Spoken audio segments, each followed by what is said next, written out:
ప్రభువైన యేసుక్రీస్తు నామములో శుభములు తెలియజేస్తున్నానండి. మనము ఫిలిప్పీ పత్రిక 4:18 కొన్ని విషయాలు ధ్యానిస్తున్నాం కదా. వాటిలో ఏవి న్యాయమైనవో, మన మాటలు, మన క్రియలు, మన ప్రవర్తన అన్యాయమైతే అవి దేవునికి ఇష్టంగా ఉండదు. యాకోబు పత్రికలో రాస్తాడు, వినుటకు వేగురు పడాలి, మాట్లాటకు నిదానించాలి, కోపించుటకు ఇంకా నిదానించాలని యాకోబు పత్రిక రాయబడింది. ఎందుకనగా నరుని కోపము దేవుని నీతిని నెరవేర్చదు. కాబట్టి మనం కోపపడటానికి మనం తొందరపడకూడదు. ఏమి న్యాయమైనవి? దేవుని వాక్యము, ఆయన కట్టడలు, ఆయన శాసనాలు, ఆయన మాటలు మాత్రమే సత్యమైనవి. కాబట్టి వాటి మీద మనం ధ్యానం ఉంచాలని ధ్యాస పెట్టుకోవాలి. కీర్తన 19:9 యెహోవా యందలి భయము పవిత్రమైనది, అది నిత్యము నిలుచును. యెహోవా న్యాయములు సత్యమైనవి, అవి కేవలము న్యాయమైనవి అని మన దేవుని వాక్యములో రాయబడి ఉంది.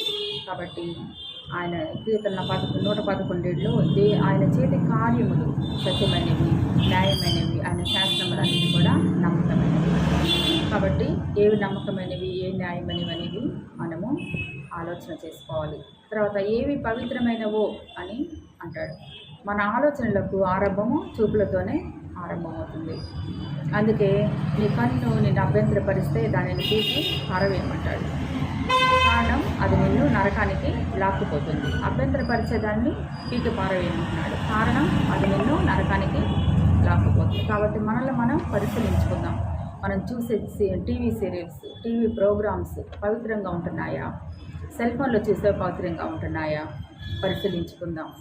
ప్రసంగి 11:9 అంటున్నాడు, నువ్వు చూసేవి పవిత్రమైనవి కాకపోతే నువ్వు తీర్పులోనికి వస్తావు. ఈ లోకంలో పవిత్రమైనవి ఏవి అంటే కీర్తన 12:6 యెహోవా మాటలు పవిత్రమైనవి, యెహోవా ఎందైనా భయము పవిత్రమైనది.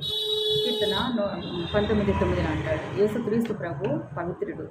నీలో పాపముందని, నాలో పాపముందని ఎవరు స్థాపింపగలరు అంటాడు యేసుక్రీస్తు ప్రభు. యోహాను సువార్త 8:46 ఆయన పరిశుద్ధుడు అని దూత గానములతో నిరంతరము కీర్తింపబడుచున్నాడు. ఆయన ఆత్మ పరిశుద్ధమైనది, ఆయన పేరే పరిశుద్ధాత్మ దేవుడు. మరి తర్వాత ఎపిసోడ్లో తర్వాత ప్రోగ్రాంలో మనము ఏవి రమ్యమైనవో వాటి గురించి తెలుసుకుందాం.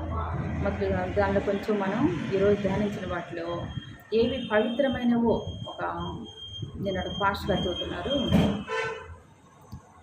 యూట్యూబ్లో. మరి చిన్నపిల్లలు 14 సంవత్సరాల నుంచి గర్ల్స్